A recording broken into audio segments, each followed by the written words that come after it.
Academic இயரில் மட்டும் 10 மாதங்களுக்கு தான் சேலரியே வாங்கியிருக்கோம். ஏன்னா 1 மாதங்களுக்கு முன்கூட்டியே 2021, 22ஆம் கல்வியாண்டில் வாங்கியிருந்ததுனால இந்த வருடத்திற்கு மட்டும், அதாவது கல்வியாண்டு 2022, 23ல் ஜூலையில் சர்வீஸ் சர்டிஃபிகேட் சேலரி கொடுத்ததுனால அந்த சர்வீஸும் July, August, September, October, November, December, ஜனவரி, பிப்ரவரி, மார்ச், ஏப்ரல் 10 மாதங்கள் மட்டும்தான் இதில் வரும். இதை மட்டும் நீங்கள் டைப் பண்ணி நீங்கள் இப்போ ஃபிக்ஸ் பண்ணும்போது கரெக்டாக எடுத்துக்கங்க. இதே மாதிரி சர்வீஸ் சர்டிஃபிகேட்டையும் முதல்ல கரெக்டாக எழுதி வச்சுக்கோங்க. ஏன் இதை சொல்கிறோன்னா, இது மட்டும் கேர்ஃபுல்லாக இருக்கணும்.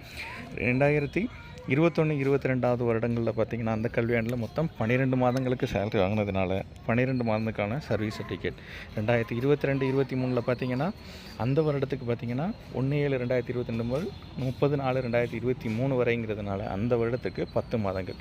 அப்புறம் இப்போ கரண்ட்டில் இருக்கிற டேட்டில் உள்ள என்ன இருக்கோ அது மாதிரி நீங்கள் போட்டுக்கலாம். அதே மாதிரி எல்லாருக்கும் இன்னொரு டவுட் வரும். என்னென்னா, கடைசி